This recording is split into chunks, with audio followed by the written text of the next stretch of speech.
I never imagined sharing this, but life has a way of throwing you into the unexpected. My name is Isabel, and I am 42 years old. For over a decade, I've been a stepmother to Nathan, who is now 22. We've always shared a close bond, navigating the ups and downs of life together after his father's passing brought us even closer. One chilly evening, Nathan came home looking absolutely drained.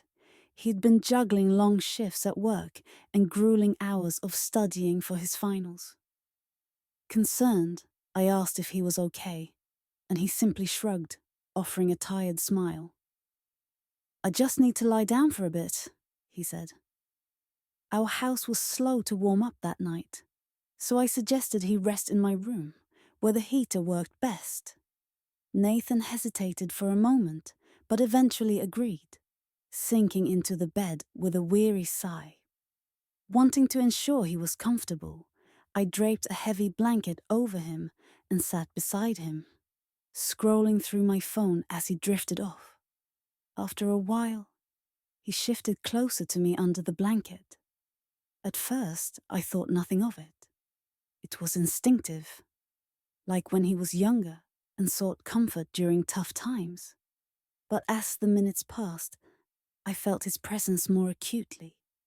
His arm brushed against mine, and I noticed how his breathing slowed, steadying as if he were finally relaxing after a long day. The room was quiet except for the soft hum of the heater. I debated leaving to give him space, but stayed, telling myself it was just a moment of care. Then Nathan stirred again, this time wrapping an arm around me. The gesture felt natural, yet carried an unfamiliar weight that made my heartbeat quicken. I froze, unsure how to react. It was an innocent act, I told myself. But the warmth of his embrace, combined with the closeness we shared, stirred emotions I wasn't prepared for. I felt his head rest against my shoulder, and a part of me softened at his vulnerability. "Isabel," he murmured after a while, his voice soft and uncertain. I turned slightly, meeting his gaze. His eyes held a depth I hadn't noticed before. A mix of trust, longing, and something unspoken. The tension in the air grew thick, and I struggled to find the right words to ease it. "You're just tired," I whispered, offering a small smile. "Rest now." He nodded, closing his eyes again, but his grip on me didn't loosen. Instead, he seemed to settle further into the comfort of my presence.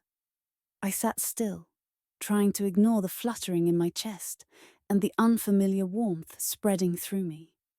It was such a simple moment, yet it felt weighted with meaning I couldn't quite define. Time passed, and I thought Nathan had fallen asleep until he shifted again, this time lifting his head to look at me. His face was close, his expression open yet guarded.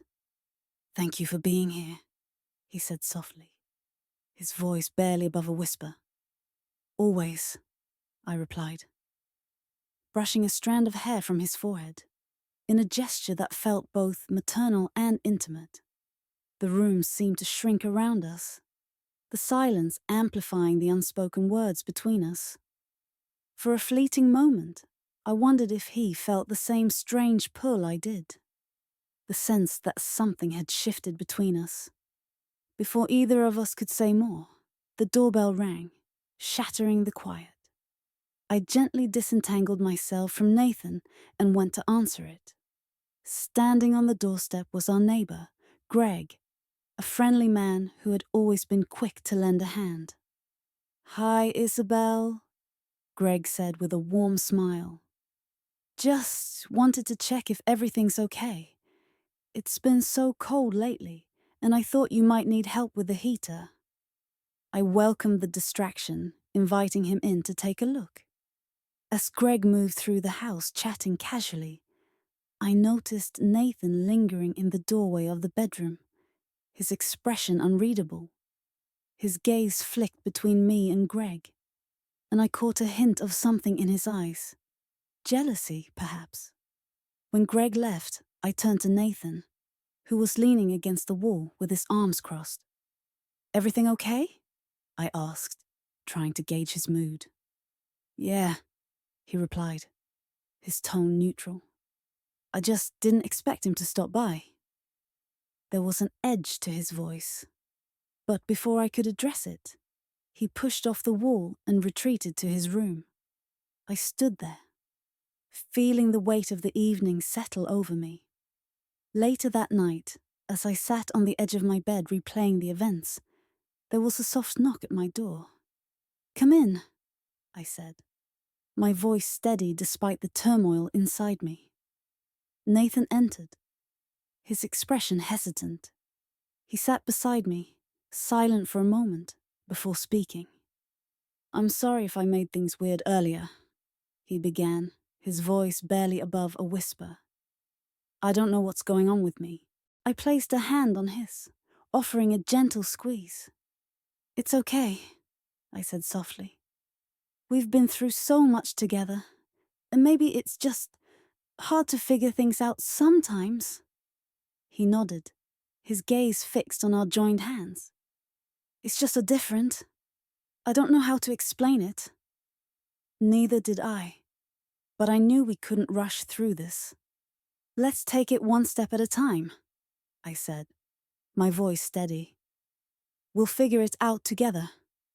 Nathan leaned his head against my shoulder, and for a moment, the world felt still. The questions and confusion lingered, but so did the quiet understanding that whatever came next, we'd face it together.